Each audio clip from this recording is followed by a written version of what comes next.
ॐ सहनाववतु सहनौ भुनक्तु सह वीर्यं करवावहै तेजस्विनावधीतमस्तु मा विद्विषावहै।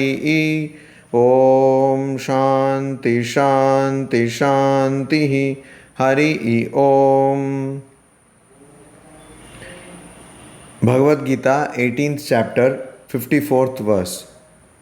ब्रह्मभूतः प्रसन्नात्मा न शोचति न कांक्षति सम सर्वेषु भूतेषु मद्भक्तिं लभते पराम।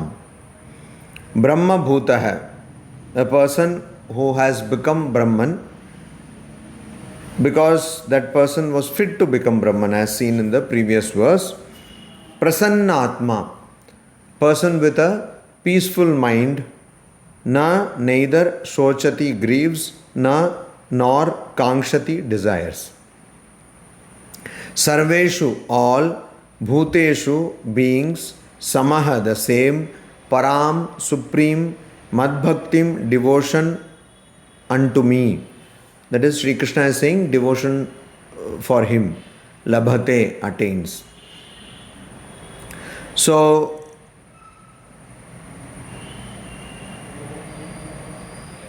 Brahman become means that person has now become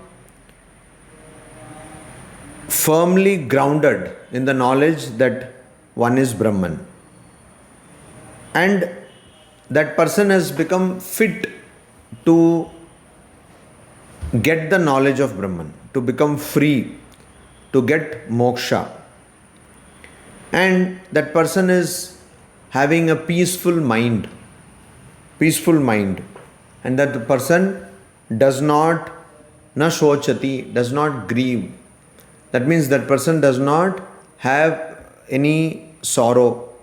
Here, when we say does not grieve, we have to understand does not also have any elation, does not suddenly become happy also. And that person does not kankshati, desires. There is no attraction to that person. Similarly, there is no aversion also. That person does not hate also. So that opposite is also true. Sarveshu bhuteshu, in all beings, this person is same, samaha. Yoga samatvam uchyate.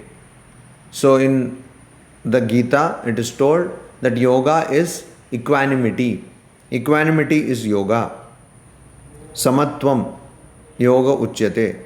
Equanimity is yoga. So here, that person sees sameness of what? Sameness of divinity. Swami Vivekananda says each soul is potentially divine. Each soul. Now he does not say each human being. Each soul is potentially divine.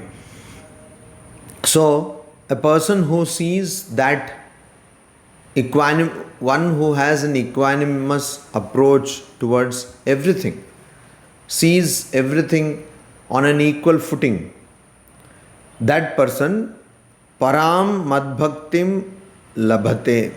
That person attains param madbhaktim, my supreme devotion to be. So the devotion has been described in the previous verses, previous chapters. That supreme parabhakti, devotion, this person attains. And through that devotion, what happens? In the 55th verse, he says, Sri Krishna says, Bhaktya mam abhijanati yavan yaschasmi tatvatah tato mam tatvato jnatva vishate tadanantaram. Yavan, what, yah, who, cha, and asmi, I am, mam, me, bhaktya, by devotion, tatvatah, in reality, abhijanati, that person knows. Tatah, then, mam, me, tatvatah, in reality, jnatva, having known, tad anantaram, afterwards, vishate, enters me. That means a person through bhakti, through devotion, a person knows me tatvatah, knows me in reality, what I am and who I am, etc. And then after having known me in reality, that person enters into me. That means that person becomes one with me. Sri Ramakrishna says, know who I am and who you are and what is the relation between us. So that is the way devotion works. You know who God is and who you are and what is the relation between you and God. So here, that is what is being told by Sri Krishna. Bhaktya, through devotion, Mam abhijanati, Tatvatah abhijanati. One knows me in reality. They know my true principle through devotion. Through devotion, they know my true principle, what I am, what is my nature. They know through devotion. So through devotion, the highest state can be attained. The highest state can be attained through devotion. That is what Sri Krishna is telling here. And that kind of devotion, where a person, the qualities of that devotee is told, ahankaram, balam, darpam, kamam, krodham, parigraham, vimuchya, nirmamaha, shantaha. So that person's mind is shantaha, shanta, tranquil, peaceful. Why? Because that person has given up egotism, power, pride, lust, anger, everything, and is freed from the notion of any possession. Nirmamaha is freed from the notion of any possession. No mamakara is there, neither is ahankara. So when one is freed from the ideas of me and mine, ahankara and mamakara, or when one is freed from the ideas of kartrutva and bhoktrutva, the idea of being the agent or being the experiencer, then a person knows in reality what God is, who God is. Then Sri Krishna says in the 56th verse, Sarva karmanyapi sada kurvano mad vyapashrayah mat prasadat avapnoti shashvatam padam avyayam. Sada, always, sarva karmani, all actions, kurvanah, doing, api, even, mad vyapashrayah, taking refuge in me, mad prasadat, by my grace, shashvatam, the eternal, avyayam, immutable, padam, state, avapnoti, that person attains. So if a person is doing sada, always, sarva karmani, all actions, mad vyapashrayah, taking refuge in me, mad vyapashrayah, mad in me, vyapashrayah, refuge, taking complete refuge or completely surrendering to me, then by my grace, by my compassion, my mercy, says Sri Krishna, mat prasadat, by my grace, that person attains shashvatam avyayam padam, an eternal, immutable state. Avyayam, immutable, shashvatam, eternal, avapnoti, padam, state, avapnoti, attains. So that person attains an eternal, immutable state. Eternal, immutable state. And so, one has to give up all kinds of ideas of mine and me, and then do what actions come in one's way with complete refuge in God, completely surrendering to God. And so by God's grace, that person will attain Shashvatam Avyayam Padam. Now generally we do work for attaining something of this world, and fame is something which even great people find very difficult to get over. So we generally do things to attain something in this world. But here Sri Krishna is telling about a practice which will remove the world itself for us, which will free us from this cycle of transmigration, the cycle of repeated births and deaths, the cycle of constant suffering, the cycle of the waves of happiness and misery, all this will be gone, and one would be in an eternal state, an immutable state, if one does all the actions, not thinking that it is being done by that person, but knowing full well that it is being done by God, and completely taking refuge in God. So, Sarvarambha Parityagi. In the previous chapters, Shri Krishna said, giving up all undertakings and just surrendering to God. That is the idea here. And if you do like that, then that person will attain to an immutable, eternal state. Shashvatam Avyayam Padam. And that person will lose one's individuality, as Swami Vivekananda likes to tell in one of his lectures. That person will lose that. That means that which is differentiating one from the bigger I, bigger self, that which is limiting one's idea of self in the body and the mind, that will be removed. That ignorance, that primal ignorance, avidya, jnana, maya, etc., will be removed. Chetasa sarva karmani mai sanyasya matparah buddhi yogam upashritya macchitta satatam bhava. Chetasa, mentally, sarva karmani, all deeds, mai, in me, sanyasya, resigning, matparah, having me as the highest goal, buddhi yogam, buddhi yoga, upashritya, resorting to, satatam, ever, macchittah, with the mind fixed on me, bhava, be. So resigning mentally all deeds to me. Chetasa, mentally. Sarva karmani mai sanyasya. Resigning all deeds mentally to me. Resign, give up everything for God.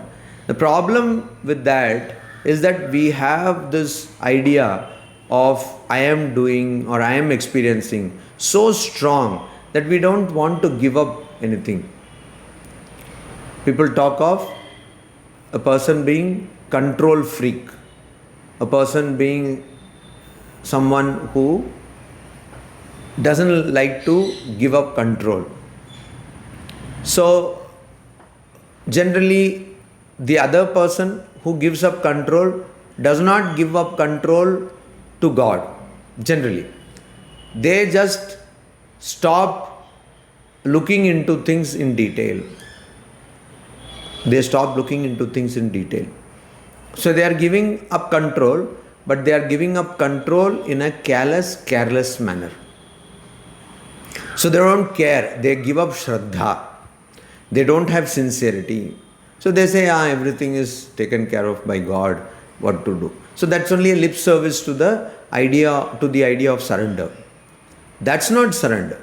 That's why we see great prophets and great incarnations like Sri Ramakrishna were very particular about details of minute things.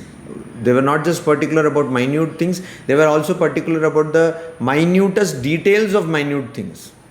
How things are kept in their room, etc. So here, apparently there will be a contradiction. One would see, they are not giving up anything. So even though they are doing it in detail, they are giving up, they don't have any selfish or any attachment, any kind of attachment to that thing. Any kind of attachment to that thing. Why? Because no personal interest is involved there. It's a completely selfless action. And why does their mind come to such a state that they have to go into detail? It's not that they have to go into detail. Their mind is so organized, so disciplined that it will go into detail. It will see things in a very perfect way. That it will do. Because it has been organized, it has been disciplined, it has been trained in such a manner. So that is why it does. like that. But mentally, everything is offered to God. Everything is offered to God. So when somebody says give up all control to God, it means that one has to mentally give up all control to God, and does not mean that one has no involvement in a particular task. One has to be completely involved in that task, but not attached to it. So that is the difference. And having mat parah, one gives up control in all actions. Why? Because for that person, mat parah, I am the highest goal, having me as the highest goal. And buddhi yogam upashritya, resorting to buddhi yoga. Buddhi yoga, one will constantly satatam machittah bhava. One constantly fixes one's mind on God. Machittam, with the mind fixed on me. Why fixed on me? Because I am God, so fixing it on me. And what is Buddhi Yoga? Buddhi Yoga is constantly seeing the mind, observing the mind using the intellect. Constantly observing the mind using intellect.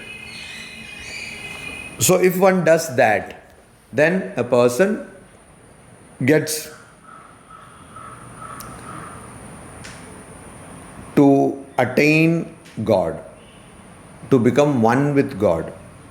Machchitta sarva durgani mat prasadat tarishyasi atha chetvam ahankarat na shroshyasi vinangshyasi. 58th shloka. Tvam, you, mat chittah, fixing the mind on me, mat prasadat, by my grace, sarva durgani, all obstacles, tarishyasi, you shall overcome. Atha, but chet, if ahankarat, from self conceit, na shroshyasi, you will not hear, vinangshyasi, you shall perish. So, if fixing the mind on me, you shall, by my grace, overcome all obstacles. Obstacles to what? Obstacles to realizing your true self. Obstacles to realizing your true self. You would overcome all those obstacles. But if, on the other hand, you were to have ahankara, that means pride, egotism, then you will not hear me. You will not hear me means you will not heed to my instructions. You will not understand my instructions. If that happens, then you shall perish. You shall perish means what? You will not understand your true nature. You will not understand your true nature. If you will not understand your true nature, you will not understand what is your Swadharma. If you will not understand your Swadharma, then here, after my telling all these verses, all these chapters, so much I have told you, instructions I have given you, but still you will not fight. Because that is the stand you have taken for the present. So you will not fight. So, now that is because of your ego. You have not understood the true nature, your true nature, and the true nature of this universe. This universe has no true nature because it is unreal. That you have not understood. If you don't understand that, and if you don't listen to my words, that is Sri Krishna's words, then you shall perish. That means you shall lose sight of your true nature. Then again in the 59th verse, Sri Krishna says, Yad ahankaram ashritya na yotsya iti manyase mithyaisha vyavasayaste prakristvam niyokshyati. Ahankaram, self-conceit, ashritya, depending or abiding in, na yotsye, I will not fight. Yat, if iti manyase, you think like this, te, you, eshah, this, vyavasayah, resolve, mithya, is vain, prakritihi, your prakriti, tvam, you, niyokshyati, will constrain. So, if you think because of ahankara or because of pride that I will not fight, then that resolve that I will not fight will be in vain. And your prakriti will limit you. Your prakriti will limit you. But what is your prakriti? Your prakriti is your nature as Kshatriya. And it is in your guna, it is in your nature, it is your swabhava. Swabhava means one's own inherent nature, that you will fight. But if you think that you know better and you don't listen to this advice, then this whole resolve that I will fight will go waste, because eventually you will fight because it's your guna. So the point is, whenever somebody wise, not VICE but WISE, a person with wisdom, is advising you something, one has to evaluate that, one has to think about that, one has to ponder, contemplate on that advice, and then take an informed decision. But more often than not, most people are just caught up with their ideas, they are caught up with pride, they are caught up with egotism, and they don't understand what is correct for them, what is right for them. Then Sri Krishna says, Swabhavajena kaunteya nibaddaha svena karmana kartum nechasi yanmohat karishyasva vashopitat. Karishyasi swa avashopitat. So, Kaunteya, O son of Kunti, mohat, from delusion, yat, what, kartum, to do, na, not, ichhasi, you desire, swabhavajena, born of your own nature, svena, by your own, karmana, by karma, nibaddaha, you are bound, avashaha, helpless, in spite of yourself, tat, that, api, even, karishyasi, you shall have to do. So, bound, O son of Kunti, by your own karma, born of your own nature, what you from delusion do not want to do, that you will have to do in spite of yourself. That means you, because of delusion, do not want to fight. But because of your nature, which is that of Kshatriya, because of your karma, you will be forced to do that which you don't want to do. That is the idea. So, Prakritim yanti bhutani nigraha kim karishyati. In an earlier chapter, Sri Krishna said, nature directs people. So, nigraha kim karishyati. What can control do? Nature directs people or impels people to do things. That is the idea told here also. So, if you don't listen to me, Sri Krishna says, then you will anyway end up doing that. Only thing, it will not be an informed decision. It will be a decision which will be forced by your swabhava, your habit or your nature. Om Shanti Shanti Shanti Hari Om Tat Sat. Shri Ram Krishnarpanamastu.